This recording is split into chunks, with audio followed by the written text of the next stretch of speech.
मेरा साहिब जग में महान है। तेरे चरणों में मेरी जान है, मेरा साहिब सत्य समान है। मैं बंदगी साहिब की करूं, मेरा साहिब ही भगवान है। साहिब जग में महान है।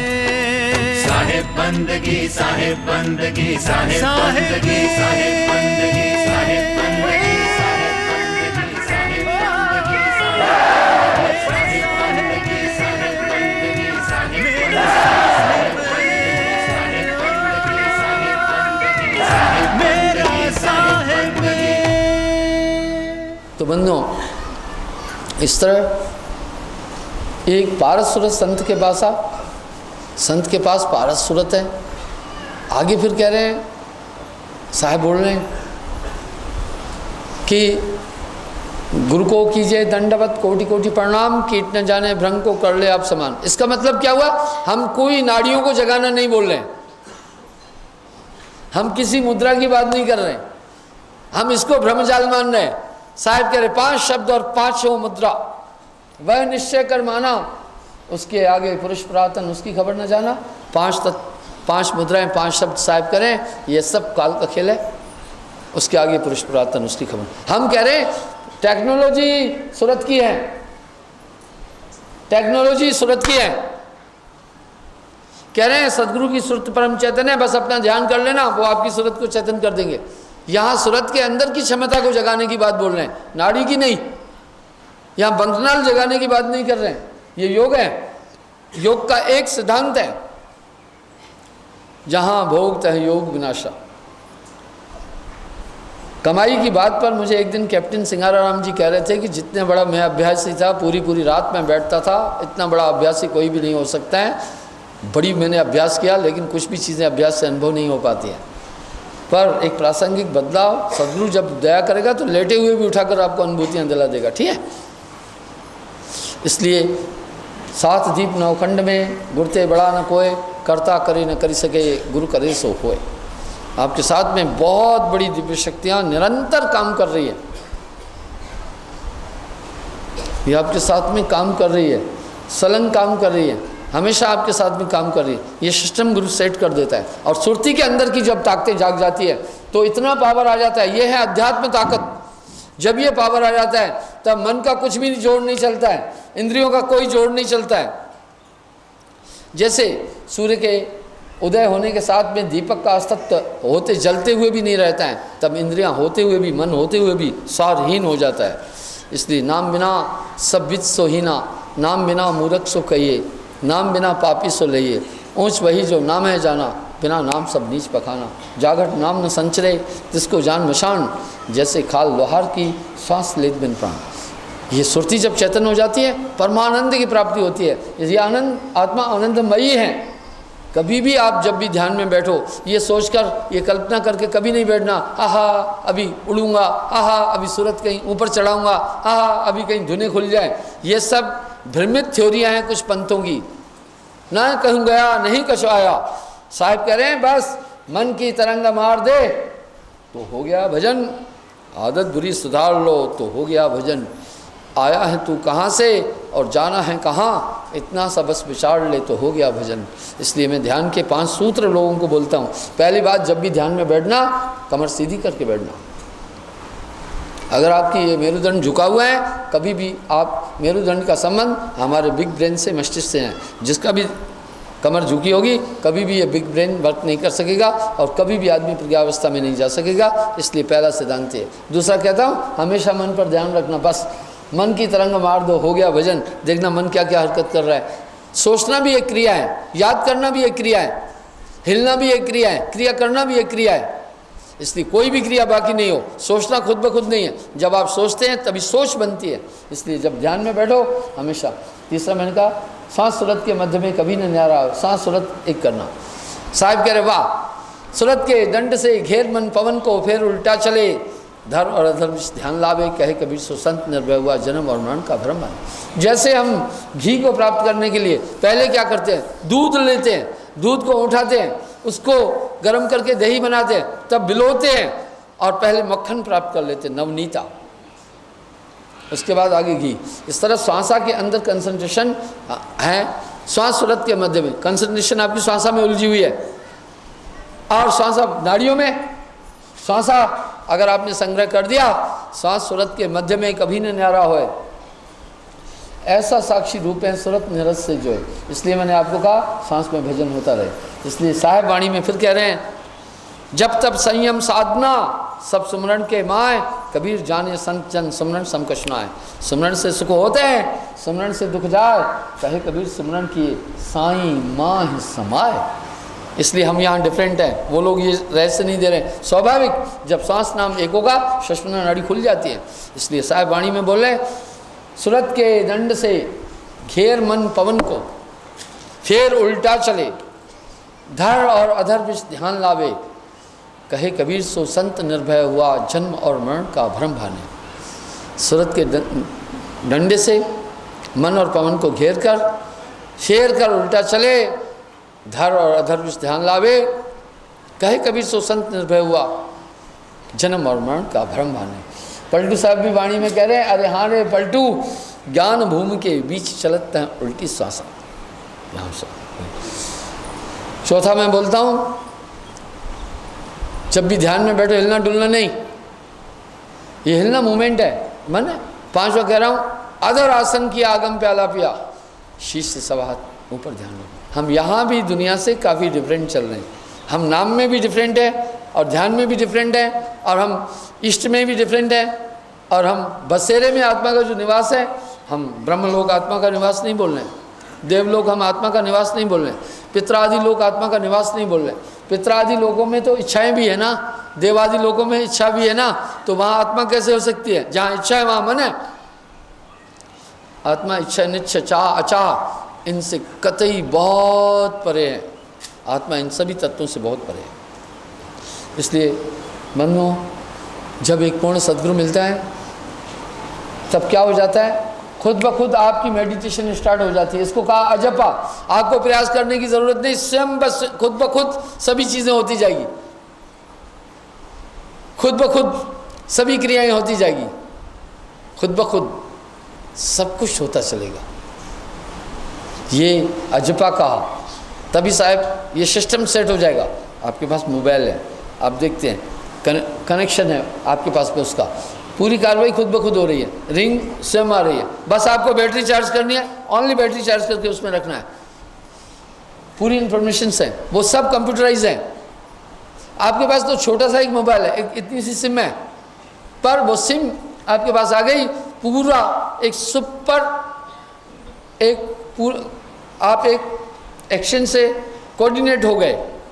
एक्शन में उस कंप्यूटर में डाटा फीड है, इंटरनेशनल न्यूज़ आप देख सकते हैं आपके मोबाइल में भी, और उसमें तमाम ट्रेन शेड्यूल देख सकते हैं, अपनी टिकट आदि का भी ज्ञान ले सकते हैं, गेम्स भी आप देख सकते हैं। आजकल तो नेट से भी कनेक्टेड हो गए मोबाइल्स।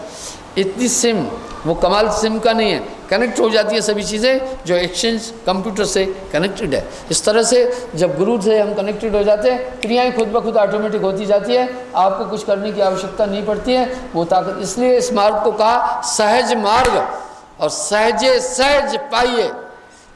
योग मार्ग नहीं है, शब्द मार्ग नहीं है, सहज मार्ग। इसलिए साहब ने आकर कहा, इस कलयुग का आदमी अपनी क्षमता से किसी भी तरह माया से पार नहीं हो सकता है। उन्होंने हवाला दिया, बड़े बड़े तपस्वियों ने इतनी घोर तपस्याएं की, अपने अंदर को विकारों को नहीं रोक सके, तो कलयुग का जीव कौन सी कमाई करके आखिर अपनी आत्मा तक पहुँचेगा।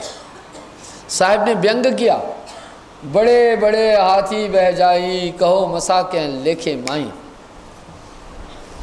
बड़े बड़े हाथी बह गए, एक मच्छर बह गया।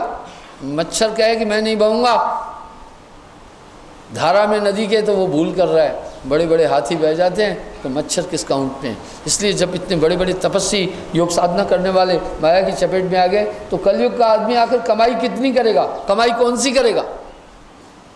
इसलिए नहीं कर सकता है। यहाँ हम बहुत डिफरेंट जा रहे हैं। नाम की ताकत से ये सब चीज़ें आपके पास आ जाएगी। बस सूरत संभाले का जाए तो ना भरम बुलाए, मन सयाल मनसा लहर वही कथो ना जाए। भाई सूरत कैसे जाती है? जिन चीज़ों की इच्छा करते हैं वहाँ सूरत चली जाती है। कभी कभी आप इच्छा करते हैं मुंबई जाना है, आपकी सुरती मुंबई में घूम रही है, बस वहाँ पहुँच गई, ऐसे ही नहीं गई। सूरत को आपका सहयोग रहा सूरत जाने में। इस तरह मन सुरती को टैकल कर रहा है, उसको नहीं करने दो। वह साहिब जी ने कहा चिंता तो सतनाम की और न चितवह दास, जो कुछ चितवे नाम बिन वही काल की फास।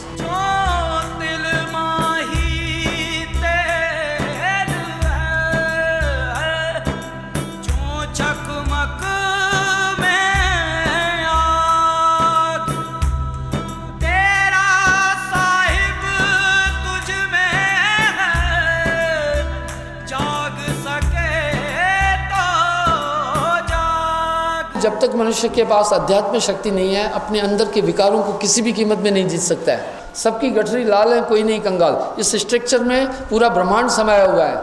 खेल ब्रह्मांड का पिंड में देखिए, जगत की भ्रमणा दूर भागी। सभी महात्माओं ने अपने विचार रखे। कोई कह रहा था भाई मांस नहीं खाओ, ये तो अच्छी बात है, शराब नहीं पियो, शुद्ध चिंतन करो, सुबह नहाओ, अच्छी बातें हैं। पर जब तक इंसान में अध्यात्म शक्तियों का जागरण नहीं होता है, अपने अंदर के विकारों को नहीं जीत सकता है। हर इंसान के अंदर विकार भरे पड़े हैं, काम क्रोध लोभ मोह अहंकार आदि, मन बुद्धि चित्त अहंकार आदि, ये सभी इस ब्रह्मांड का हर एक जीव एक शैतानी ताकत के हाथ में बंधा है। संतत्व की धारा ने आकर के बोला जब तक अध्यात्म शक्ति नहीं जगेगी तब तक ये मनुष्य कभी भी अपने अंदर के विकारों को विजय नहीं प्राप्त कर सकता है। क्योंकि कायागढ़ जीतो मरे भाई, तेरी काल अवध घट जाई। काम क्रोध मद लोभ अहंकार सब मिलकर या तन में ठकुराई। बड़ी समस्या है। इस शरीर के अंदर काम क्रोध लोभ मोह अहंकार आदि अपना वर्चस्व जमाए हुए हैं। जब हम कथा पुराणों को देखते हैं, गण गंधर्व ऋषि मुनि देव आदि भी इनके अधीन आ गए। देवराज इंद्र कामातुर हुए और इंद्र की अपना गौतम ऋषि की स्त्री के पास पहुंच गए। यानी हम किसी इल्तिजा, किसी तपस्या, किसी साधना से विकारों को नहीं जीत पा रहे हैं। ये कैसे विकार जीते जाएंगे? अध्यात्म शक्ति के बिना नहीं। पराशर ऋषि हमारे पूर्वज ही थे, ऋषि मुनि हमारे पूर्वज हैं। 1000 साल तपस्या करके आ रहा था, मच्छोदरी के साथ में गलत काम कर बैठा। हम पुराणों में शास्त्रों में ये बातें पढ़ रहे हैं। इसका मतलब है कुछ ऐसी नेगेटिव ताकतें हमारे शरीर के अंदर बैठी हुई हैं जो इस आत्मा को बांधे हुए हैं।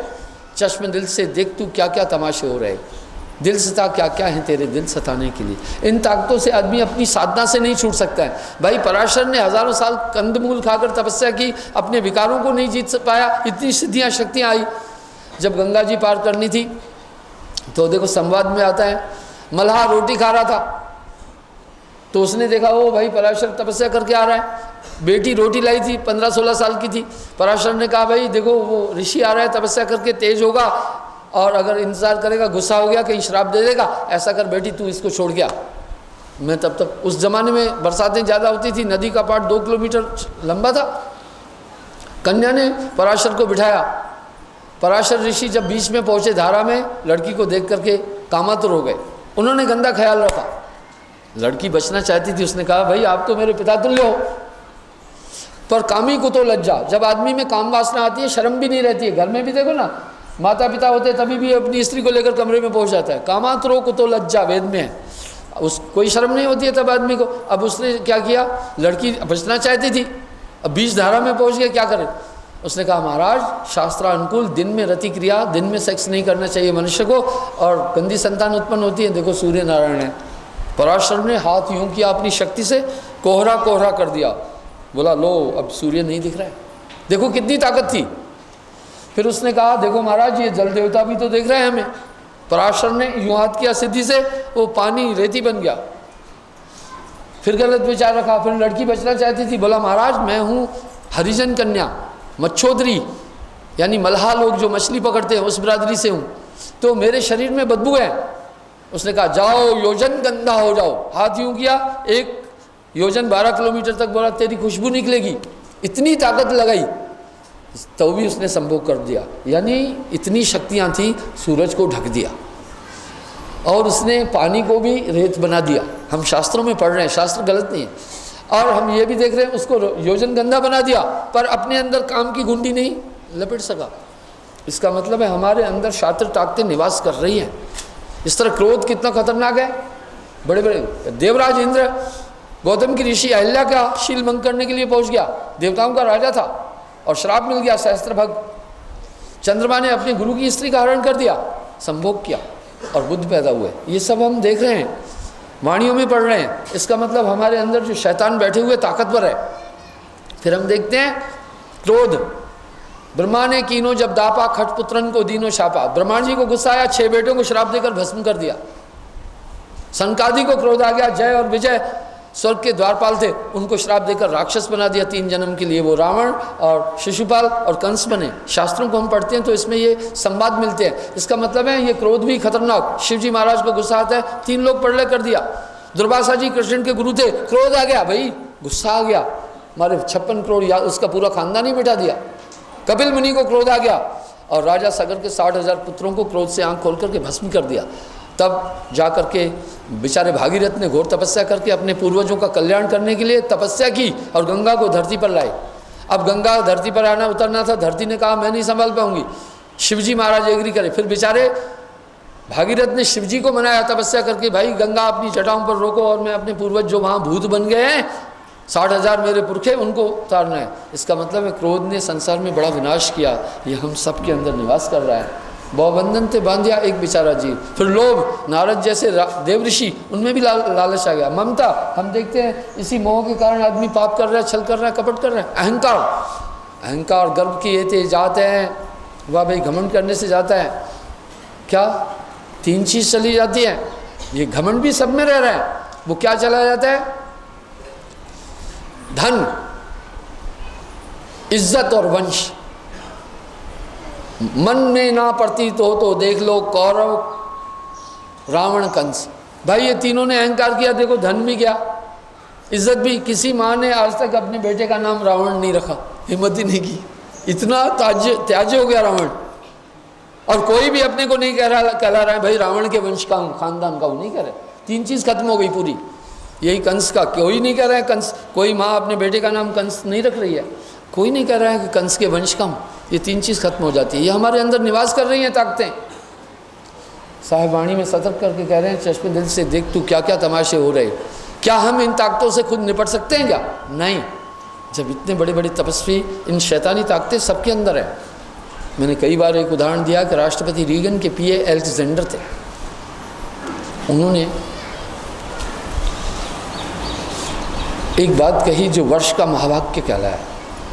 उन्होंने कहा मुझे यूँ लगता है हम सब धरती पर रहने वाले लोग किसी शैतानी ताकत के हाथ में हैं, और मुझे लगता है ये शैतानी ताकत हम सब का विनाश करना चाहती है। उस शैतानी ताकत में इतनी ताकत है, हम सब से जो भी चाहे करा देती है, जहाँ भी चाहे पहुँचा देती है। उस शैतानी ताकत, मुझे यूँ लगता है वो शैतानी ताकत हम सबको विनाश की तरफ ले चल रही है। देखिए, और साहिब भी कह रहे हैं सयाद के काबू में सब जीव बेचारे। भाइयों हम सब शैतानी ताकत के हाथ में हैं, तभी तो धरती पर देखो छल कपट पाप। फिर ये जीव कैसे निर्मल होगा? कल में केवल नाम आधारा, समर समर भव उतरो पारा। बिना सच्चे नाम के ये जीव इस संसार सागर से निर्मल नहीं हो सकता। राम एक तापस्त्री तारी, नाम कोट खल कुमत उबारी। रामायण में आ रहा है, राम जी ने एक ही तापस्त्री अहिल्या को उतारा था जो पत्थर की हो गई, पर नाम करोड़ों को उतार देता है। कली में केवल नाम आधारा, सुमर सुमर भव उतरो पारा। नानक देव जी भी कह रहे हैं नानक नाम जहाँ जाए चढ़े से उतरे पार। इसलिए नितांत आवश्यकता पड़ती है। नाम के बिना ये हृदय शुद्ध नहीं हो सकता। अंतर में रहने वाले मत्सर बहुत ताकतवर है। इंसान अपने जीवन में सभी चीज़ों के लिए टाइम निकालता है, लेकिन अपने कल्याण के लिए नहीं।